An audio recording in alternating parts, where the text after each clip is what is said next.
Hello everyone, welcome back to the channel.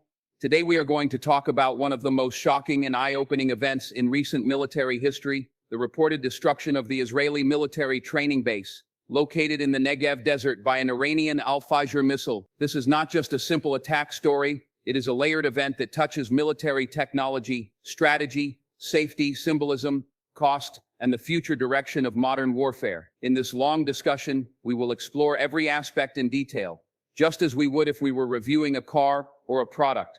But here the subject is a military installation that was once considered secure, highly functional, and crucial to Israel's defense infrastructure. When we first think about this base in the Negev, the exterior design immediately comes to mind. A training base in the middle of the desert has both advantages and challenges. The advantage lies in its remoteness, its distance from populated centers, and the natural camouflage offered by the vast desert landscape. The sandy terrain, rocky formations, and wide open spaces allow for training exercises, tank maneuvers, artillery practice, and live drills without major risk to civilian areas. The exterior was designed to blend with the desert environment, reducing the chances of detection from the air. However, in the modern age, when surveillance drones, satellites, and precision-guided missiles are part of the battlefield, such camouflage only goes so far. The base was reportedly surrounded by defensive barriers, fortified walls, radar systems, and protective outposts, all meant to provide a shield against threats. Yet when an advanced missile like the Al-Fajr enters the equation,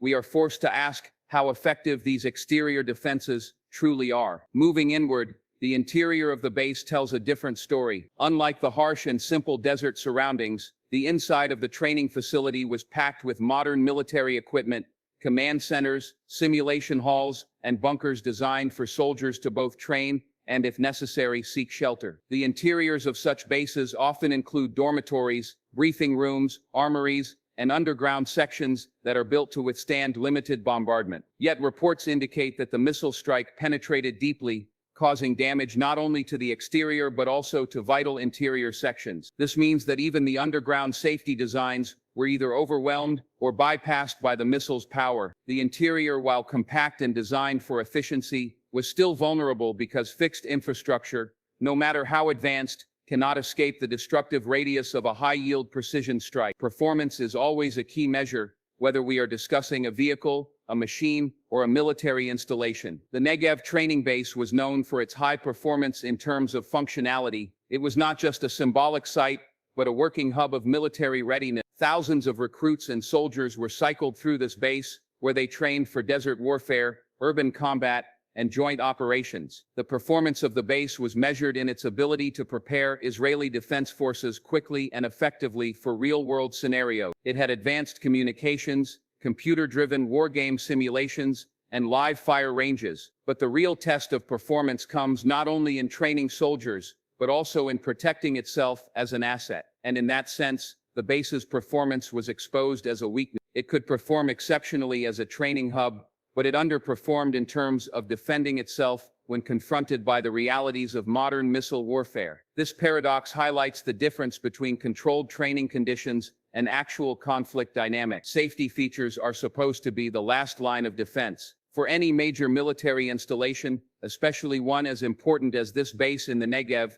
safety is not an afterthought, but a core element of design. There were supposed to be early warning systems, missile defense shields connected to Israel's Iron Dome and David's sling systems, and reinforced underground bunkers. These features are designed to minimize human casualties, preserve vital equipment, and maintain continuity of operations even under attack. However, the reported destruction of the base by a single missile suggests either a catastrophic failure of these safety mechanisms or the overwhelming capacity of the Al-Fajr missile. Iranian missile technology has evolved to include advanced guidance, evasion tactics against missile defense, and warheads designed to penetrate hardened structures. If all the safety systems of the base were in place, then the missile's success points to a new era of offensive weapons capable of neutralizing defensive measures that were once considered reliable. This undermines not only the safety reputation of the Negev base, but also raises questions about Israel's broader missile defense capabilities. When we shift to unique selling points, the Negev training base stood out as one of Israel's most strategically valuable military facilities. Its location was deliberately chosen. Deep in the desert, far from civilian populations, It allowed for massive training exercises without attracting too much attention. The harsh desert climate also prepared soldiers for real-world scenarios in hostile environments. The base was not just a place to drill troops, it was symbolic of Israel's military efficiency, readiness, and technological edge. Foreign delegations often viewed such bases as proof of Israel's preparedness. Its unique role in shaping combat-ready forces gave Israel confidence in projecting power. But the same uniqueness made it a high-value target. By striking this base, Iran was not simply damaging infrastructure, it was attacking a symbol, undermining Israel's image of invulnerability and demonstrating that even the most prized and fortified assets can be brought down with precision weaponry. The concept of price here goes beyond dollars, though the financial cost of constructing, equipping, and maintaining such a base runs into hundreds of millions. The investment over the years included sophisticated training equipment,